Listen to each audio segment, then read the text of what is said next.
Are you fed up with extortionate hotel prices in London and the big cities like Manchester, Birmingham and Leeds?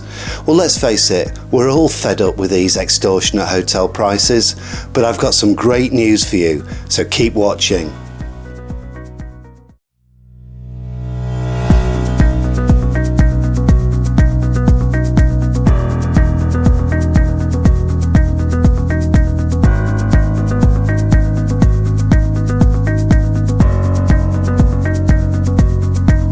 Hi, my name's Darren Bugg.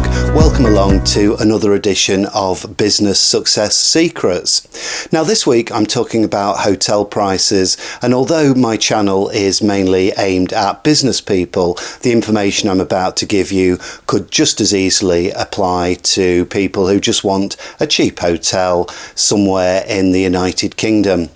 We're all fed up with hotel prices at the moment. It was only about 5 years ago, before the pandemic, when you were able to get a travel lodge or a Premier Inn in a city like Leeds or Manchester or London or Birmingham for about £30 or £40 a night.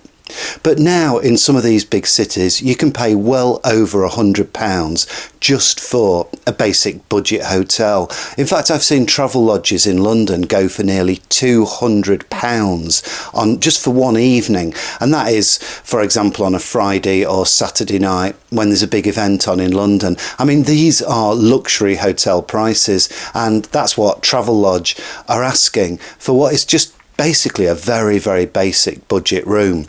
This is also very much affecting business people who need to travel around the country for sales meetings, for conferences, for exhibitions, for events. If you just want to see a client who's in a different part of the country and it might be 3 or 4 hours drive away, then you're probably going to want to stay in a budget hotel. And if you look on my channel, I've made loads and loads of reviews of budget hotels all over the country, especially in London.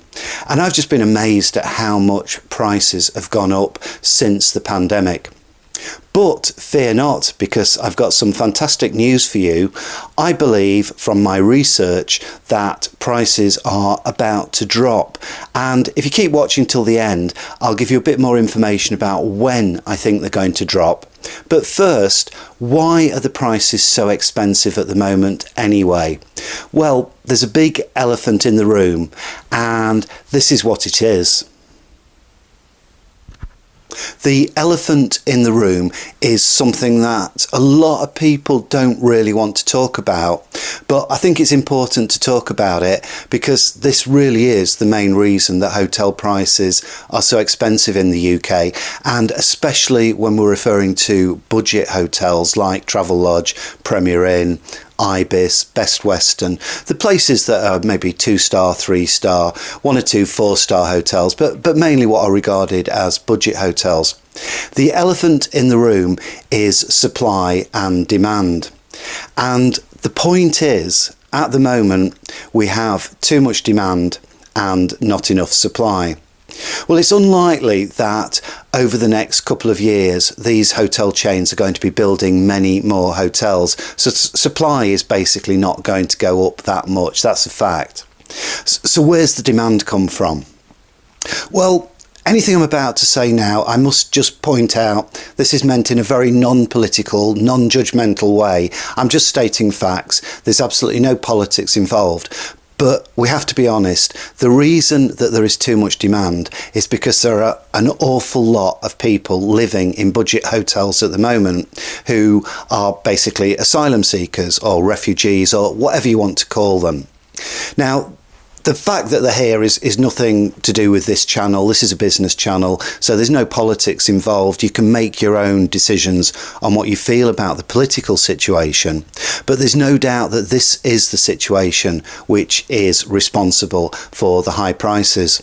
I mean, just think about it. If you're a hotel owner, I mean, obviously some of the hotels are owned by big chains, like, for example, Premier Inn is owned by Whitbread. But if you look at, for example, Travelodge and some of the other hotel chains like Ibis, they are franchised. They're owned by smaller companies. Sometimes it's just somebody who owns just one hotel, and it's a franchise operation.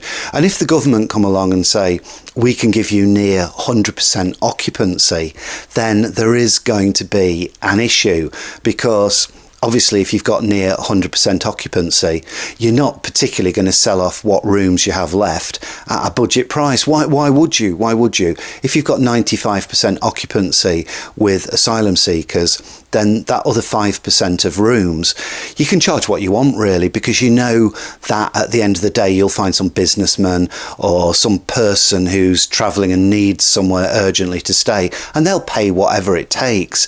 And that's why we're seeing some very basic hotels in London going for £150 or £200 a night, because the hotel owners know that that's basically what they can charge, because they know they can get that for the hotels. So why are there changes coming? And when are the changes coming? Well, I've done some research, and if you keep watching, then in a few moments I'm going to tell you when I think the changes will come. But first, why are the changes coming? Well, this is all down to the new Labour government. And obviously at the moment it's fairly early days, so we're not totally sure what is going to happen. But here is a big clue. The clue came from the Chancellor of the Exchequer, Rachel Reeves, who made a statement to the House of Commons on Monday, July the 29th. And in the statement she said, "The Illegal Migration Act passed by the previous government made it impossible to process asylum applications and remove those with right to be here.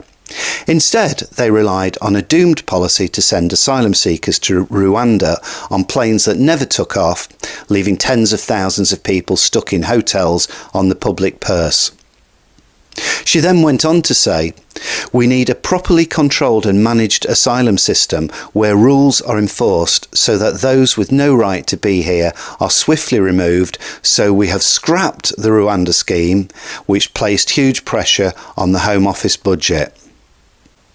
Well, I travel all over the country on business, and I tend to stay in budget hotels like Travelodge, Premier Inn, Ibis, Best Western, so that I'm not incurring too much cost for my company. If you look on my channel, you'll see lots of reviews of budget hotels for business travellers. Now, recently I was in a very posh area of London, one of the most expensive areas of London, but I was staying in a Travelodge, and something very interesting happened. The hotel had 3 floors, and when I arrived, the receptionist was absolutely adamant that I had to stay on the top floor, whether I wanted to or not. And I didn't really understand the reason for this at the time. But it became apparent later on, and I won't go into all the little clues that I had, but just for one example, I got back late at night, after midnight one night, and there were groups of people outside, people waiting to get in, people trying to get in, problems with security, and just from talking to a few of the people stood outside, it became quite obvious what was happening. And that was the ground floor and the first floor were being used exclusively by asylum seekers, and then the top floor was being used by business people like me and tourists.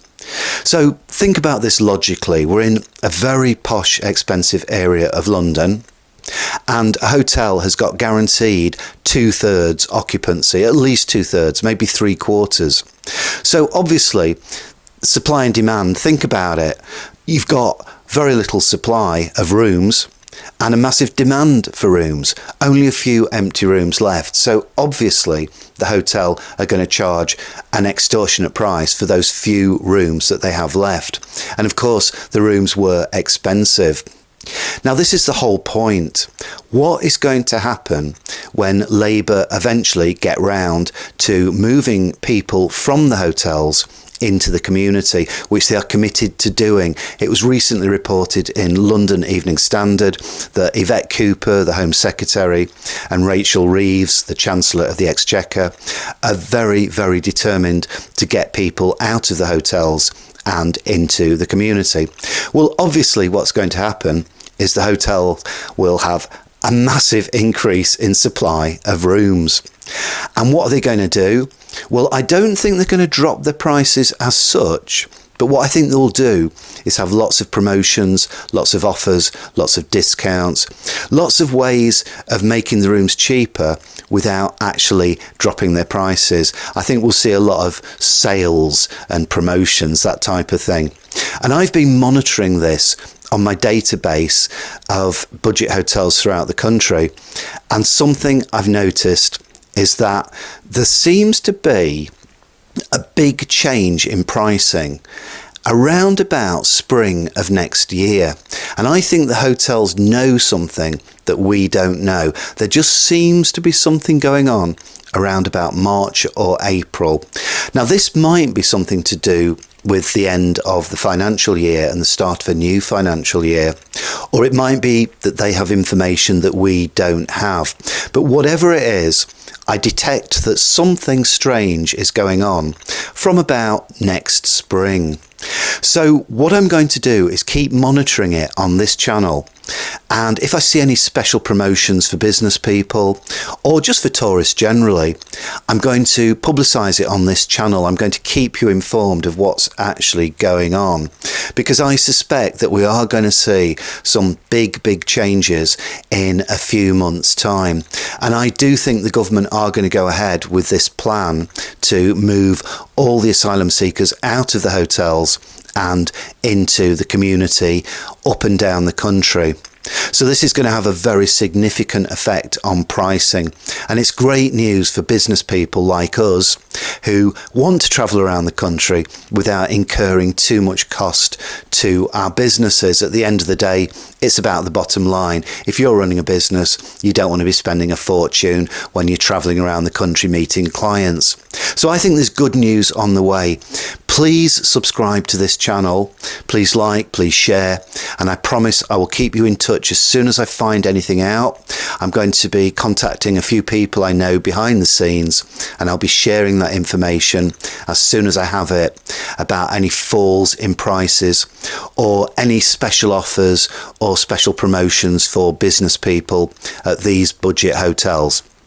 My name's Darren Bugg. Thanks for watching. I hope you find this useful. I hope it will give you some positivity that things are going to improve soon, because it's been a terrible time for those of us in business who have to travel around the country and are paying a lot of money for budget hotels at the moment. I don't think this is going to go on much longer. Thanks for watching, and I'll see you again soon.